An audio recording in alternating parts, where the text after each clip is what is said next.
What's happening, guys? This is Baz Nagpal. The month of September is going to be an exciting month for the world of technology, and we've got some updates that are going to get you all excited about what all is going to happen in the month of September. So let's start off with what is possibly going to be the two big announcements for the month of September. The Samsung Galaxy Note 3 and the iPhone 5S or the iPhone 6 or the iPhone 5C.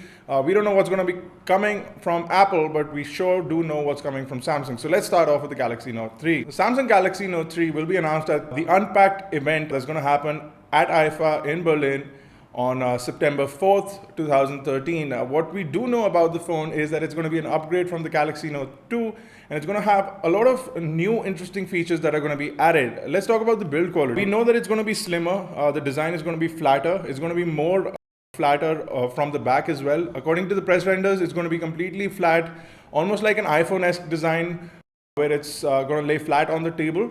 For the internals, we have details of processors. For LTE markets like the US and UK, where the phone's going to be tied to carriers, we know that the Galaxy Note 3 will be powered by a quad-core Snapdragon 800 processor. But for markets like India, it's going to be powered by an Exynos 5 octa processor, the same thing that we saw on the Galaxy S4. We're going to get the same processor. This might be a little bit of a disappointment for a lot of users who were expecting a faster processor. 800 is definitely more powerful than the Samsung Exynos 5 octa. We need to know if Samsung is going to bring that processor to India as well. As far as details on memory are concerned, we are hearing 3 GB of RAM and 32 GB starting storage capacities for the Galaxy Note 3, which might not be true for markets like India again, which might see a starting storage capacity of 16 GB just to reduce cost, considering the fact that the dollar has gone to an all-time high. So to bring down the cost, they might just introduce a low size variant. We might even see an 8 GB variant. And new S Pen features, which means that the S Pen is going to be slightly bigger. People are talking about rumors of the S Pen initiating calls and all of that. I'm not too sure about that. But if they do make the S Pen able to make calls, just putting the S Pen to your face, which will be right, it'll be right. It could be really cool because they did come out with a smart S Pen for the Korean market, which could make phone calls. It was a Bluetooth device. So maybe they include that in the Note 3. It'll make it a fantastically interesting product. For camera bundles, we'll see a 13 megapixel at back. For the front, it could be anywhere from a 2 megapixel to a 5 megapixel. We're not too sure. Now, the next big thing that's going to come through is going to be the next generation of iPhone. Now, everybody's talking about two variants of the new iPhone launching. Now, the iPhone 5C is possibly going to replace the iPhone 4 and the iPhone 4S as a cheaper alternative to the next generation of the iPhone, which is possibly going to be the iPhone 5S. Now, as far as the iPhone 5S is concerned, it's possibly going to be the same device with a little bit of hardware changes. So you'll probably see a 4-inch device with basically newer processor, better cameras, and something like a fingerprint reader on the home button is what everyone's been talking about. The fingerprint reader doesn't seem very likely because it is something that might get damaged easily. It doesn't seem like Apple's play. But for example, newer cameras and bigger battery would be something that everyone would appreciate. We're also seeing this new gold color that's been thrown around all over the internet. But we're not too sure if Apple will actually launch a gold colored iPhone because Apple doesn't really do niche products. They do like products that everyone will seem to like, and a gold version may not be appreciated by everyone. So we'll have to see if Apple does launch a gold version of the iPhone, maybe in some limited quantities at some super expensive price. But doesn't seem like a completely new option for Apple. Everyone's talking about studio features where you can sync Sony flashes with the iPhone. Lots of interesting features are flowing in. We'll have to see what actually comes through. The iPhone 5C is supposedly going to have a plastic body. It's going to replace the iPhone 4S and the 4 simply because of the lightning connector at the bottom. So Apple will reduce or remove the older generations just to replace it with a cheaper alternative. This phone will retail for about $400 or $450 off contract in markets like India, so about 25,000 rupees without any sort of contract, which is what you get the iPhone 4 for right now. So with a similar sort of exchange offer, you could get it for 20,000 rupees. Similarly, replacing iPhone 4, giving you new iOS 7, possibly a Retina display, gives you great detail and a larger screen. So people will be really happy with a cheaper iPhone, which gives you features from the next generation, but at the same price. Now, at the Unpacked event, Samsung is also supposedly going to launch a new smartwatch. It's going to be called the Galaxy Gear.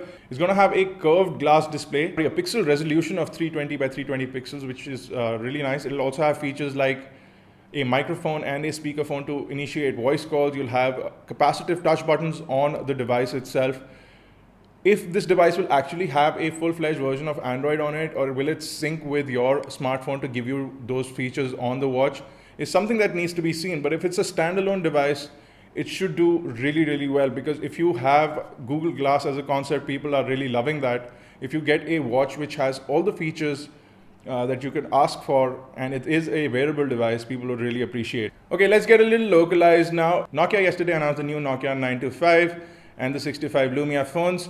There's the next edition of Nokia Lumia phones launching in India. The 925 is priced at 33,500 rupees. Comes with a 4.5-inch AMOLED display, 1.5 GHz dual-core crate processor. Qualcomm Snapdragon is the chipset.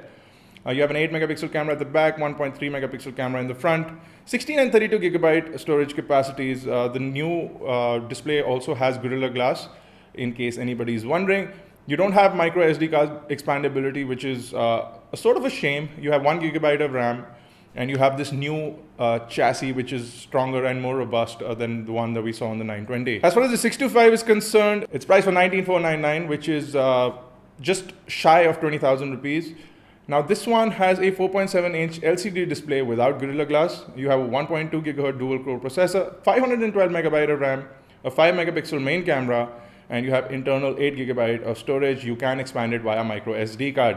The front camera is VGA, and you do have the same Qualcomm Snapdragon chipset. It is going to run Windows Phone 8, but it seems a little bit overpriced, considering that for 20,000 rupees you get a lot of options in Android. Are people going to go for the 625?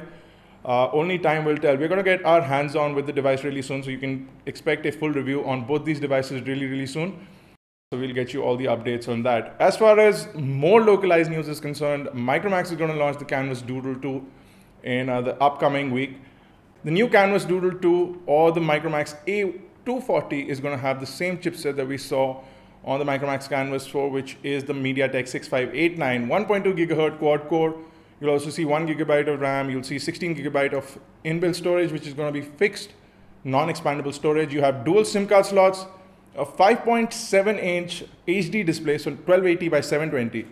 It'll actually make it low resolution compared to other devices which offer a full HD display in a similar screen size. Now, this is possibly going to be the biggest phone from Micromax till date. 5.7 inches is a huge size. We are also seeing a unibody shell pop up in places. We got some images which are from a Philippine-based company called MyPhone. It seems to be the same product that's going to launch in India under Micromax's Canvas Doodle name. We don't have a lot of detail on what the pricing is going to be, but it's expected around the 20,000 price mark. It is going to run Android 4.2 Jelly Bean, and it will have a collection of cameras. So you'll see a 12 megapixel at the back and possibly a 5 megapixel in the front.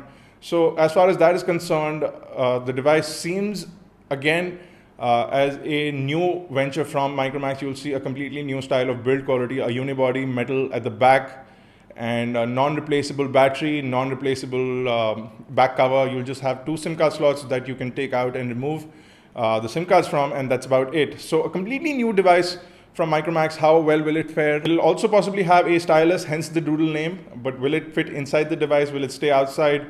All those things need to be known, and we'll find that out next week when Micromax launches the new phone. So stay tuned for that. If you have any questions, queries, do drop them in the comment section below. We're also coming out with a new giveaway, which you guys will really like. So stay tuned for that. And this has been Bharat Nagpal. Thank you guys for watching. Make sure you subscribe to us on YouTube, youtube.com/iGyaan, youtube.com/iGyaan TV, and catch us on Facebook, Twitter, Google+. I'll see you guys next time. This has been Bharat Nagpal. Ciao.